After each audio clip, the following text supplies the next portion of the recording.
आज हम लोग HTML और JS की मदद से एक ऐसा प्रोग्राम बनाने वाले हैं जिसमें हम डेसिमल नंबर को डालेंगे तो वो उसका बाइनरी, ऑक्टल और हेक्सा हमको रिटर्न करेगा। तो चलिए देखते हैं इस प्रोग्राम को हम लोग कैसे बना सकते हैं। सबसे पहले HTML का पूरा स्ट्रक्चर लिखेंगे और यहाँ पर हम लोग सबलाइम टेक्स्ट 3 एडिटर का इस्तेमाल कर रहे हैं और इसमें ही हम कोड को लिख रहे हैं। हमने यहाँ पर कोड को स्ट्रक्चर को बना लिया है। अब यहाँ पर हम नंबर सिस्टम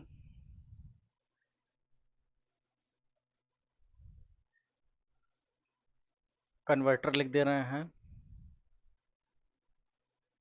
अब बॉडी के अंदर आएंगे और यहाँ पर H1 के अंदर हम एक मैसेज लिखेंगे।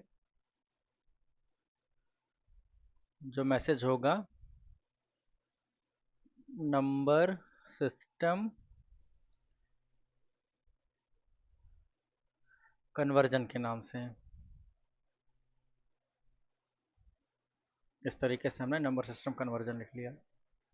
अब मुझे एक इनपुट बॉक्स बनाना है जिसमें हम बाइनरी नंबर को एक्सेप्ट करेंगे। तो चलिए इनपुट बॉक्स बना लेते हैं। हमने लिखा input.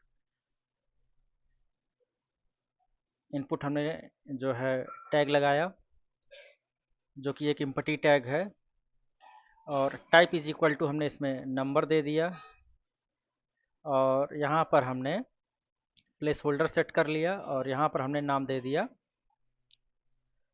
Inter binary number, sorry inter decimal number, inter decimal number. और यहाँ पर हम एक आईडी बनाएंगे और इस आईडी का नाम हमने ए दे दिया है, कैपिटल ए। अब यहाँ पर हम br टैग लगा लेंगे 2 बार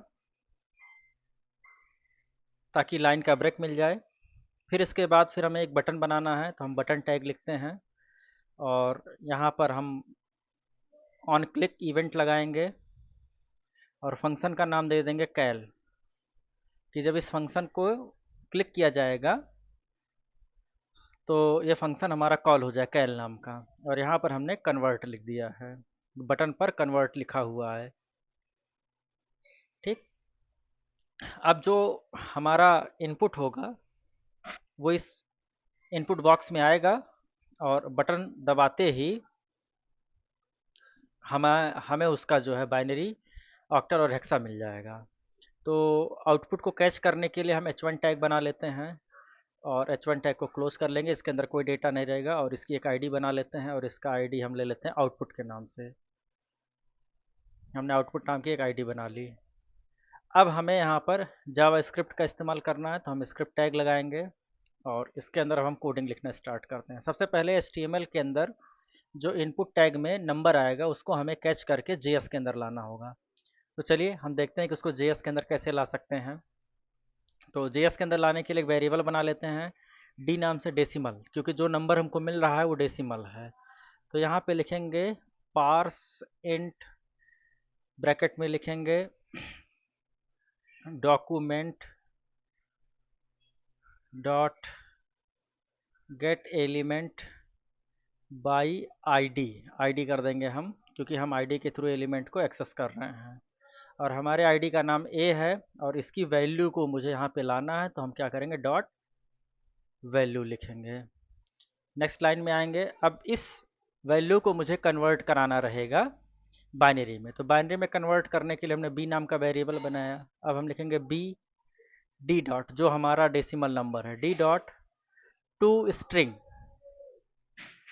और यहाँ पर हम बाइनरी का बेस 2 लिख देंगे तो ये बाइनरी में कन्वर्ट हो जाएगा। सेम इसी लाइन को मुझे 2 बार और करना है। चलिए हम 2 बार इसको जो है पेस्ट कर लेते हैं। अब बाइनरी के बाद मुझे ऑक्टल चाहिए तो इसके लिए मैंने वेरिएबल ओ बना लिया और हेक्सा चाहिए तो इसके लिए एच बना लिया। अब यहाँ पर ऑक्टल निकालने के लिए बेस 8 लिखेंगे और हेक्सा के लिए यहाँ पे बेस हम 16 लिख लेंगे। अब ये जो भी रिजल्ट आया है हमें इसको भेजना है H1 टैग के पास। तो वहाँ पे कैसे भेजेंगे, तो यहाँ पे लिखेंगे document dot gate element by ID और जहाँ पर आउटपुट भेजना है उसकी आईडी हमने बना रखी आउटपुट के नाम से। तो यहाँ पर हमने लिखा आउटपुट, आउटपुट लिख दिया। उसके बाद डॉट इनर HTML लिखेंगे और वैल्यू कौन सा भेजना है, आते हैं नीचे वाली लाइन में। अब यहाँ पे हमें बाइनरी को भेजना है।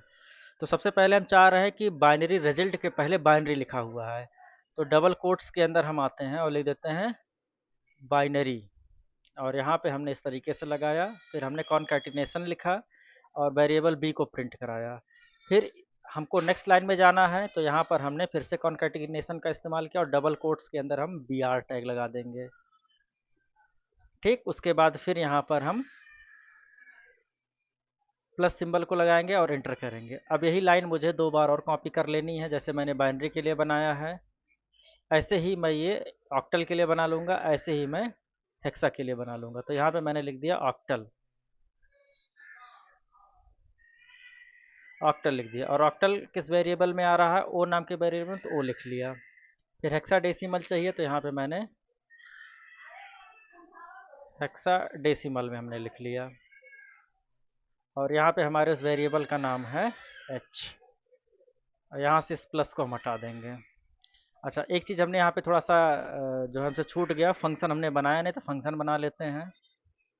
फंक्शन किस नाम से बनेगा, कैल के नाम से। तो कैल के नाम से हमने फंक्शन बना लिया, करली ब्रैकेट को ओपन किया और यहाँ से लास्ट में स्क्रिप्ट से पहले करली ब्रैकेट को क्लोज कर देंगे। इस तरीके से अभी हमारा कोड बन चुका है। अब हम इसको रन कराते हैं। रन कराने के लिए पहले Ctrl+S से कोड को सेव कर लीजिए, फिर राइट क्लिक करके ओपन इन ब्राउज़र कर लीजिए। तो यहाँ पर ये रिजल्ट इस तरीके से शो हो रहा है। यहाँ पे हम नंबर डाल रहे हैं, यहाँ पे हमने डाला 50 और कन्वर्ट पे क्लिक किया तो देखिए यहाँ पे बाइनरी शो हो रहा है। ये क्यों नहीं शो हो रहा है, यहाँ पे चेक कर लेते हैं। तो यहाँ पे हम इसको हमने जो है ब्रैकेट को बंद नहीं किया था, तो हम बंद कर लेते हैं। BR को हमने क्लोज नहीं किया था, इस ब्रैकेट को हम क्लोज कर लेते हैं। जावास्क्रिप्ट के अंदर जब हम HTML को लिखते हैं तो उसे हमें डबल कोट्स के अंदर ही लिखना होता है। चलिए फिर से हमने F5 प्रेस किया और इससे रिलोड हो गया। फिर से हम 50 डालते हैं और कन्वर्ट बटन पे क्लिक करते हैं। तो देखिए इस बार सारा रिजल्ट यहाँ पर दिख गया। तो अगर ये हमारा वीडियो आपको अच्छा लगा हो तो हमें सपोर्ट कीजिए, चैनल को सब्सक्राइब कीजिए, वीडियो को लाइक कीजिए और इसे अपने दोस्तों के साथ आप शेयर भी कर सकते हैं। Okay, thank you. फिर मिलता है आपसे एक नई वीडियो के साथ।